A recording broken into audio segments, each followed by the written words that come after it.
So on this next example, ladies and gentlemen, I'm going to kind of go through the factoring kind of quickly. Again, as I mentioned, this is something that is something we're just going to, something we talked about in the last chapter as far as how to solve by graphing. And it's something that really takes a lot of practice. And that's why I gave you guys a lot of that practice to go through. So I'm going to kind of explain what I'm doing, but I'm going to kind of go through it a little bit quicker. I'm not going to show all of my work. And every single time I factor one of these trinomials, again, what I'm going to do is I'm going to explain it in my head, but I'm not necessarily going to work it out. Remember when we did these problems before? I did the box and did all this kind of stuff. I'm not going to go through that detail because we have 4 things we need to factor. So to make the problem go by very quickly, Paige, I'm just going to kind of talk my way through a bit. So the first one, my first numerator that I want to go ahead and factor to multiply this, I see that I can factor out a y. So I factor out a y, and I'm left with y minus 2. Then I go ahead and I see that I have a trinomial that I need to factor.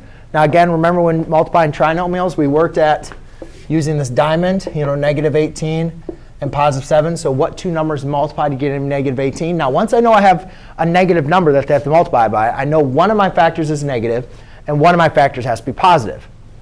And so I look at this and I say, well, obviously the difference of 9 and 2 is 7, right? So obviously, they need to give me a positive 7, though. So therefore, my 9 should be positive, and my 2 should be negative. Because negative 2 times positive 9 is negative 18. Negative 2 plus positive 9 is 17. So those are my 2 factors. So I have y plus 9, y minus 2. Times. Over here, I see there's 2 terms. And I notice that this is a squared term, and this is a squared term. So therefore, I can use my difference of 2 squares for this. So if you guys remember, the difference of 2 squares is a squared minus b squared can be factored into a minus b times a plus b.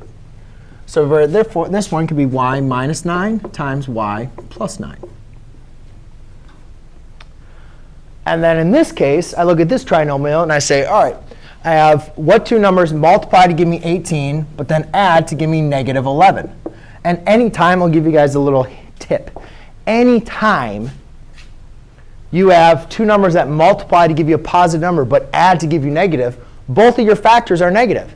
So I go back and think of the factors. What are the numbers that multiply to give me 18? Out of those, which ones add up to give me negative 11? Well, negative 9 and negative 2. So I write y minus 9 and y minus 2. OK? Now, let's go ahead and have the little shooting brigade here. Let's just start dividing out terms that are the same in the denominator and the numerator.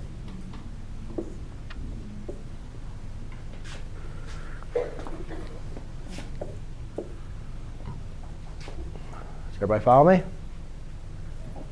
Then, up top here, I finally leave with y over y minus 2.